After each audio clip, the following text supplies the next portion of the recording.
Avant, pour être un ermite, il fallait vivre dans une cabane en bois, puis être autosuffisant.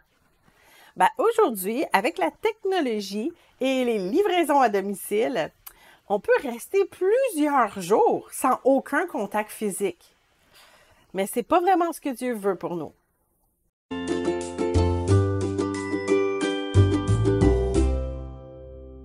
Ceux qui ont un caractère extraverti, c'est sûr qu'ils vont être les premiers à être d'accord avec l'affirmation qu'on ne devrait pas vivre isolé. Ça, c'est sûr. Mais même les célibataires qui aiment les sorties entre amis, des fois, ils peuvent commencer à être habitués à vivre seuls, puis développer une forme de confort dans la routine. Et même si c'est très, très bien d'être autosuffisant, il ne faut pas oublier que Dieu, il nous a pas créés pour être seuls. C'est ça que ça dit dans Genèse 2,18. Des moments de solitude, c'est sûr, ça peut nous aider à nous rapprocher de Dieu, ce qui est tout à fait essentiel. Mais ces moments, ça ne devrait pas devenir un mode de vie. Il y a plusieurs avantages à sacrifier notre confort pour s'investir dans la vie des autres. Et on va vous en nommer quelques-uns ici. Sortir de nos pensées. Ce qui se passe entre nos oreilles, c'est pas toujours édifiant. Même pour sauver le grand prophète Élie de sa dépression, Dieu l'a sorti de son désert et l'a conduit vers de bonnes personnes. On lit cette histoire-là dans 1 Roi 19 et 20. Quand on s'isole, nos pensées noires deviennent encore plus sombres. Nos pensées charnelles deviennent encore plus tentantes. Et nos terreurs deviennent plus inquiétantes. Quand on est toute seule, on peut se sentir impuissant devant nos défis.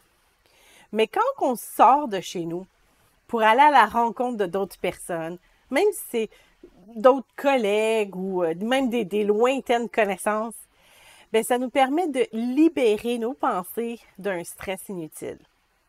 Développement neuronal et intelligence. Un des principaux conseils donnés aux personnes qui commencent à perdre des facultés cognitives est de rencontrer davantage de gens, de faire plus d'activités de groupe, parce que c'est un des meilleurs moyens de stimuler notre cerveau.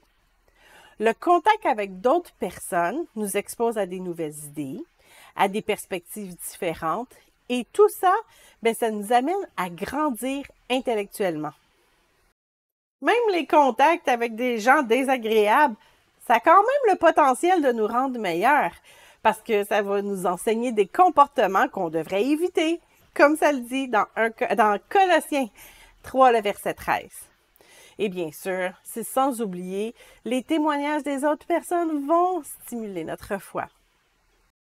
Pour un système immunitaire plus fort, même d'un point de vue physique, c'est prouvé que les gens qui s'isolent sont en moins bonne santé.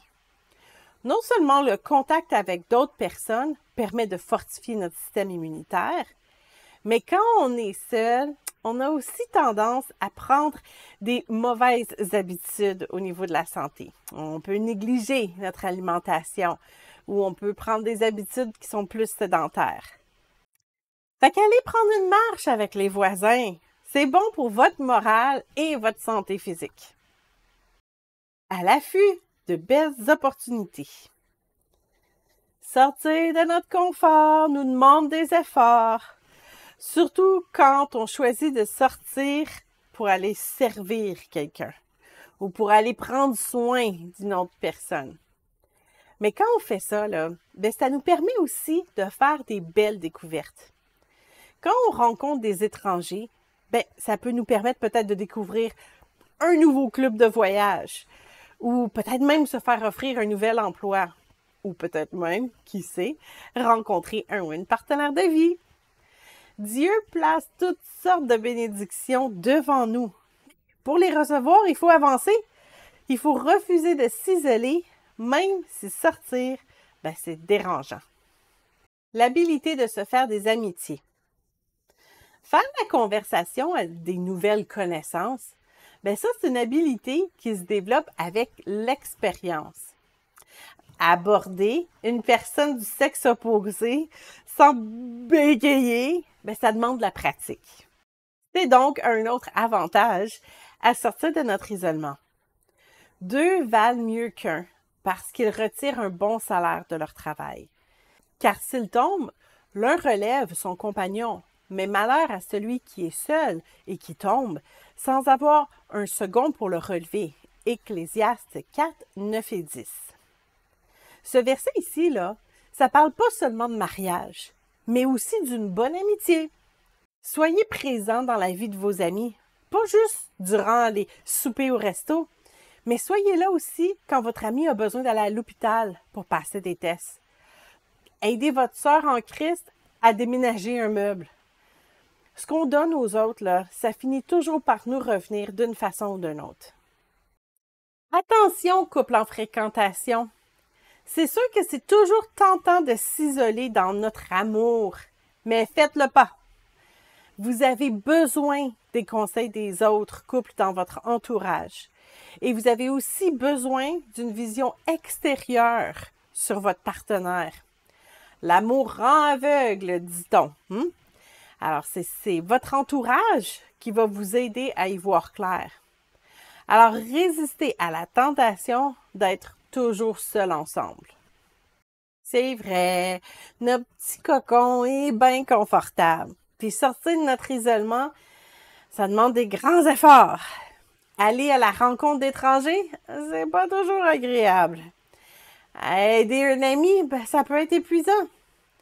Mais c'est non seulement ce que Dieu nous demande, c'est aussi la meilleure chose pour rester en bonne santé physique et mentale. Et en plus, ben, c'est une semence dans notre vie future.